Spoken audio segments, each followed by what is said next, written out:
नमस्कार, मैं हूं राम प्रकाश राय। रविवार के इस खास बातचीत में आपका स्वागत। आज हम बात करेंगे एक ऐसे मुद्दे की जो आज की तारीख में चुनाव जीतने के लिए सबसे महत्वपूर्ण टूल बन चुका है, जो लगातार चर्चा में है, लगातार बार बार उसकी अवधि बढ़ाई जा रही है। एक तरफ जहां सरकार उसका समर्थन कर रही है, वहीं कहीं पर विपक्ष इसका विरोध कर रहा है, तो कहीं पर विपक्ष भी इसके समर्थन में है। कारण कि विपक्ष कहीं पर समर्थन इसलिए कर दे रहा है कि वहाँ उसकी सरकार है, और सरकार इसलिए समर्थन कर रही है क्योंकि घोषणा उसकी है। इस योजना की गूंज जो है वो लंबे समय से चली आ रही है। कुछ बीते जो लगातार कई चुनाव रहे उसमें इस योजना का खासा प्रभाव देखा गया। इस योजना के चलते ही उत्तर प्रदेश में भारतीय जनता पार्टी की सरकार रिपीट हो पाई इतने बड़े जीत के अंतर से। जी, हम बात कर रहे हैं प्रधानमंत्री गरीब जो कल्याण अन्न योजना है उसकी, जिसके तहत केंद्र सरकार की ये योजना थी, जिसमें जो लाभार्थी हैं जिनको मुफ्त में राशन देने की योजना जो चलाई जा रही थी सरकार के द्वारा, उस योजना को अभी हाल में एक बार फिर से केंद्र सरकार ने बढ़ा दिया है। उस योजना की जो अवधि है उसको अब सरकार ने बढ़ाने की घोषणा एक बार फिर से कर दी है। अब जब सरकार ने इस योजना को बढ़ाने की घोषणा की तो उस पर कई सवाल भी उठने लाजिम थे। दरअसल लगातार पिछले कुछ दिनों से फ्रीबीज को लेकर के बात हो रही है, लगातार चर्चा हो रही है।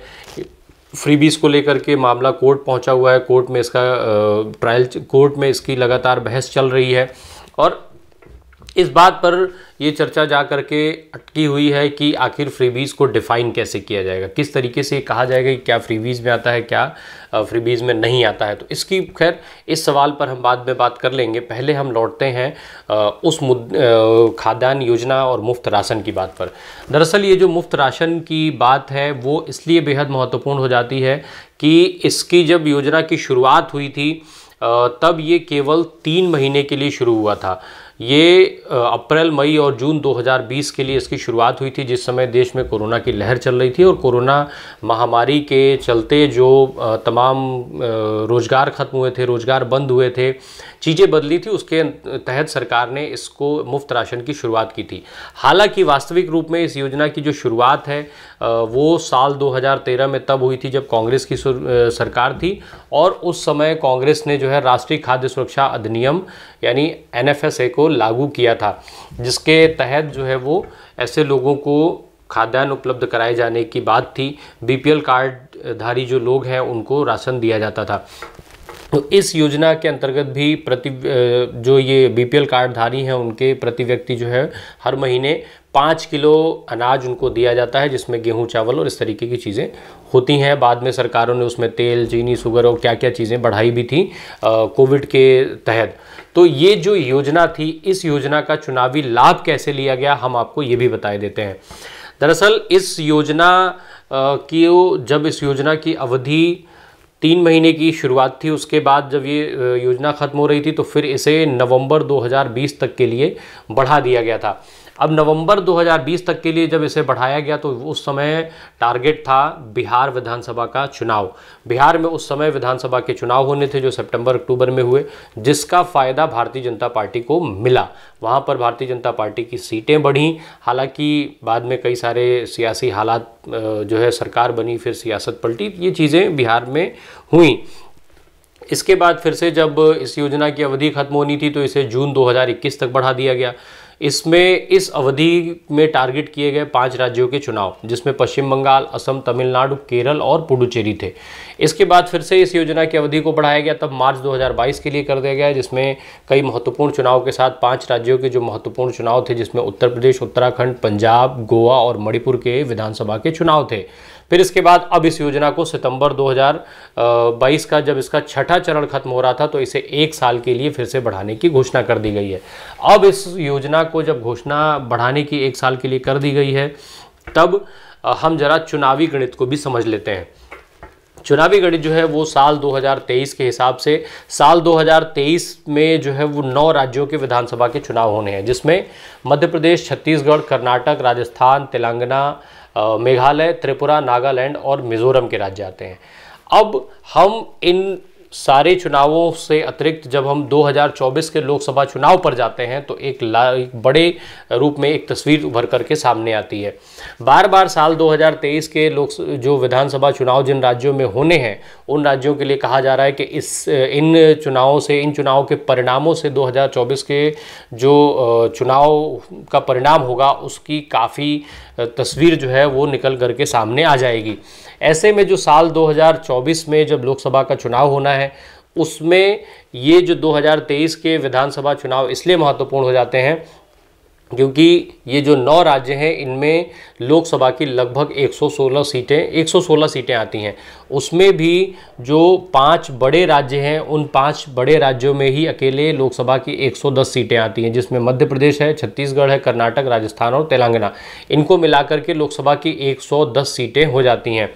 मध्य प्रदेश में लोकसभा की 29 सीटें हैं, वहीं कर्नाटक में 28 सीटें हैं, छत्तीसगढ़ में 11 सीटें हैं, राजस्थान में 25 सीटें हैं और तेलंगाना में लोकसभा की 17 सीटें हैं, मेघालय और त्रिपुरा में 2-2 सीटें हैं, वहीं नागालैंड और मिजोरम में लोकसभा की 1-1 सीटें आती हैं। इन जो राज्यों की बात है, जो बड़े राज्य हैं, जो 5 बड़े राज्यों की बात की जाए उसमें 2 में कांग्रेस पार्टी की सरकार है वर्तमान में। उसमें छत्तीसगढ़ में उसकी सरकार है और इसके अलावा राजस्थान में कांग्रेस की सरकार है और बाकी जगहों पर बाकी जो है वो मध्य प्रदेश में वर्तमान में भाजपा की सरकार है, कर्नाटक और उसमें और तेलंगाना में टीआरएस की सरकार है। तो ये वहाँ पर चीज़ें बदलती हैं। 110 जो लोकसभा की सीटें आती हैं उनमें सीधा सीधा उनको टारगेट करते हुए अब हम इस योजना को जो है लगातार जोड़ा जा रहा है 116 सीटों के इस विधानसभा चुनाव से जो साल 2023 में होने हैं। इसके पीछे जो आंकड़े हैं उन आंकड़ों पर भी अगर हम नज़र डालेंगे तो वो भी स्थितियां साफ हो जाएंगी। जो मध्य प्रदेश में लोकसभा की 28 सीटें आती हैं, इसमें जब 2019 में जब लोकसभा के चुनाव हुए थे तो यहाँ पर भारतीय जनता पार्टी के खाते में मध्य प्रदेश में 29 सीटों में से 28 सीटें आई थीं, 1 सीट कांग्रेस के खाते में गई थी। वोट प्रतिशत की बात की जाएगी तो मध्य प्रदेश में भाजपा के हिस्से में करीब 58% वोट आए थे, वहीं कांग्रेस के हिस्से में 34.50% वोट आए थे। इसके अलावा छत्तीसगढ़ की हम बात करें तो जो छत्तीसगढ़ की 11 लोकसभा की सीटें हैं उसमें 9 सीटें भारतीय जनता पार्टी के खाते में गई थी, 2 सीटें कांग्रेस के खाते में आई थी। वोट प्रतिशत के हिसाब से देखा जाए तो 50.70% वोट भाजपा के खाते में आए थे और कांग्रेस को मिले थे 40.91%। और इसके अलावा बड़े राज्यों में जो बात हो रही है, कर्नाटक में जो लोकसभा की 28 सीटें हैं उसमें 25 सीटें भारतीय जनता पार्टी जीतने में कामयाब रही थी। 51.38% वोट उसे मिला था। कांग्रेस के हिस्से में 1 सीट आई थी जिसमें इसे 31.88% वोट मिले थे। एक जो सीट है वो चली गई थी जेडीएस को और 1 सीट पर निर्दलीय उम्मीदवार उस चुनाव में जीतने में कामयाब रहा था। अब हम बात करें राजस्थान की तो राजस्थान में जो सीटें हैं 25, उसमें से भारतीय जनता पार्टी के खाते में 24 सीटें आई थीं। कांग्रेस का यहाँ पर खाता नहीं खुल पाया था। वोट प्रतिशत के हिसाब से देखा जाए तो 58.47% वोट भारतीय जनता पार्टी के हिस्से में गए थे, वहीं कांग्रेस के खाते में 34.24% वोट रहे थे और 1 सीट जो है वो राष्ट्रीय लोकतांत्रिक पार्टी जो थी उसके खाते में चले गए थे। तेलंगाना की बात की जाए तो भारतीय जनता जो वहाँ पर 17 सीटें हैं उसमें भारतीय जनता पार्टी को केवल 4 सीटें हासिल हुई थी। 19.45% वोट हासिल हुआ था। कांग्रेस को 3 सीटें मिली थीं, 29.48% वोट हासिल हुआ था। टीआरएस के खाते में 9 सीटें गई थीं जिसमें 41.29% वोट उनको मिला था और 1 सीट एआईएमआईएम के खाते में गई थी। तो ये जो गणित है वो 110 सीटों का गणित है। इस 110 सीटों की गणित भारतीय जनता पार्टी के लिए साल 2024 के लिहाज से बेहद महत्वपूर्ण है। उसकी वजह यह है कि एक तरफ जहां ये जो हिंदी क्षेत्र हैं, हिंदी बाहुल्य क्षेत्र हैं, वहां पर भारतीय जनता पार्टी अपनी पकड़ को पूरी मजबूती के साथ बनाए रखना चाहती है। वजह दक्षिण के क्षेत्रों में भारतीय जनता पार्टी की स्थिति अभी भी जो है वो बेहद शोचनीय अवस्था में है। हालांकि भारतीय जनता पार्टी इसके लिए लगातार मेहनत करने में लगी हुई है, कई तरीके के प्रयास वहां पर वो कर रही है, पर अब सफलता कितनी मिलेगी ये 2024 के लोकसभा चुनाव के बाद स्पष्ट हो पाएगा।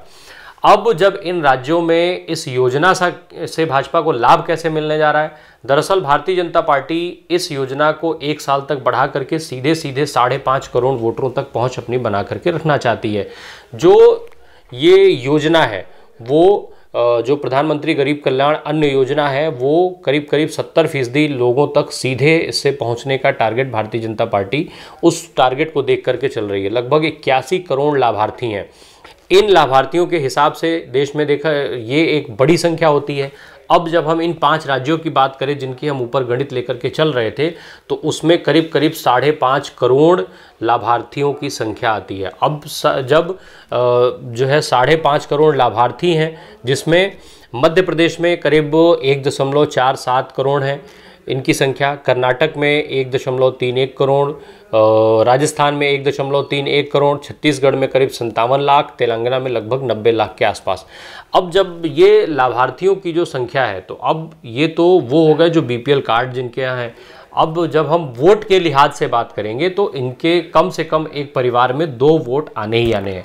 तो अगर एक परिवार में 2 वोट आते हैं तो ऐसे में लगभग जो है वो ये सीधे सीधे 5.5 करोड़ लोगों को इस तरीके से ये जो है वो चीज़ें देख करके चल रहे हैं। अब इन 5.5 करोड़ को जब हम दोगुना कर देंगे, कम से कम अगर 2 वोट भी हम एक परिवार का रख लेते हैं, तो ये लगभग 11 करोड़ वोट हो जाते हैं, जो बेहद महत्वपूर्ण हो जाते हैं। ऐसे में ये जो नंबर है वो काफ़ी अहमियत वाला नंबर हो जाता है। तो इसके चलते हम जो ये मुफ्त राशन की बात हो रही है, वो योजना जो है वो भारतीय जनता पार्टी के लिहाज से बेहद महत्वपूर्ण हो जा रही है।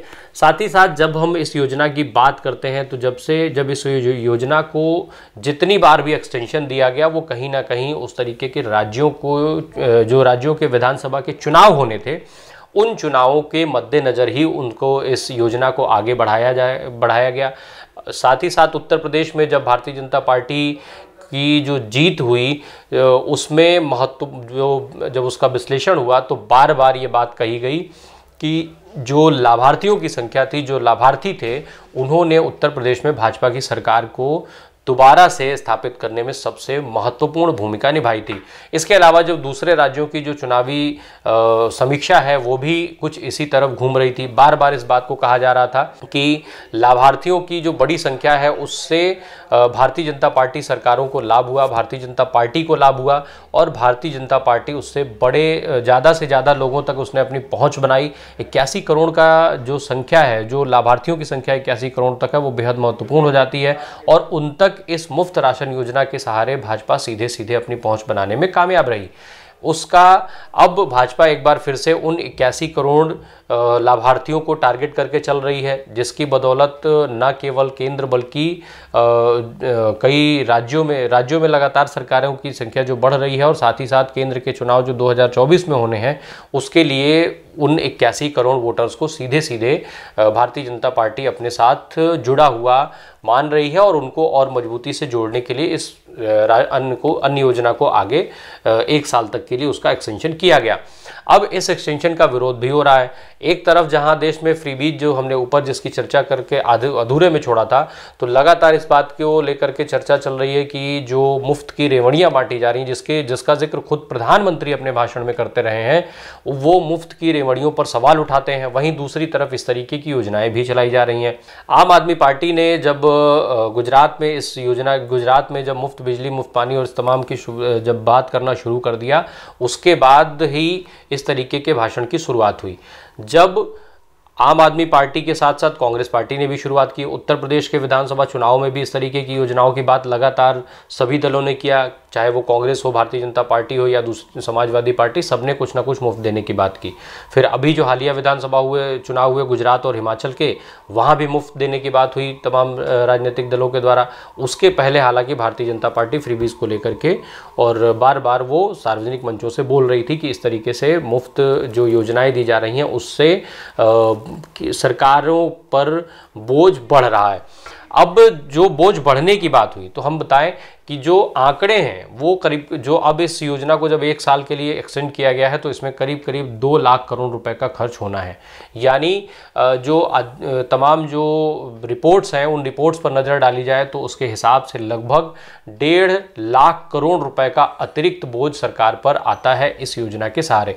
तो अब ऐसे में जब सरकार इस योजना को 1 साल के लिए आगे बढ़ा रही है, दूसरी तरफ सरकार में बैठे लोग, खुद प्रधानमंत्री भी जो है फ्रीबीज को लेकर के टारगेट करते हैं, कोर्ट में फ्रीबीज को लेकर के मामला चल रहा है। ऐसे में ये बड़ा सवाल है जो बार बार उठता है कि फ्रीबीज की परिभाषा को तय कैसे किया जाए। हालांकि कोर्ट ने ये बात कही कि आप खुद ही तय कर लें, कमेटी बनाएं और तय हो जाए कि कौन सी योजनाएं फ्रीबीज में आती हैं, कौन सी नहीं। अब इस एक्सटेंशन के बाद कांग्रेस पार्टी की तरफ से इस पर सवाल उठाए गए कि आखिर किस तरीके से इस योजना को आगे बढ़ाया गया, जब क्या ये योजनाएं फ्रीबीज में नहीं आती हैं। तो भारतीय जनता पार्टी की तरफ से इसका जवाब आता है कि ये जो योजना है वो गरीबों के कल्याण के लिए है। ये फ्रीबीज, ये कोई मुफ्त की रेवड़ी नहीं है, बल्कि ये कल्याण की योजना है। तो अब ये कल्याण की योजना और फ्रीबीज की परिभाषा जो है वो सरकारें और अदालतें तय करेंगी। हम और आप फिलहाल इस गणित को समझें जो चुनावी गणित के, जो चुनाव के दृष्टिकोण से बेहद महत्वपूर्ण हो जाता है। ये जो नंबर्स हैं, जो संख्याएं हैं, वो बेहद महत्व इसलिए हो जाती हैं कि इसके चलते वोटरों को सीधे सीधे साधने की एक कोशिश होती है, और तमाम योजनाएं जो दूसरी भी चलती हैं उससे वो वोटरों को साधने के लिए ही चलाई जाती हैं। खैर, अब आने वाले समय में जब 2023 के विधानसभा चुनाव होंगे तमाम इन 9 राज्यों के, तो उनके जो परिणाम होंगे उससे एक तरफ जहां 2024 में लोकसभा चुनाव की तस्वीर उभरेगी, वहीं दूसरी तरफ इस योजना की स्वीकार्यता भी एक बार फिर से स्पष्ट हो जाएगी कि क्या इसके सहारे वोटरों तक पहुंच बनाना आसान है या फिर ये केवल बातें ही हैं। बने रहिए हमारे साथ। धन्यवाद।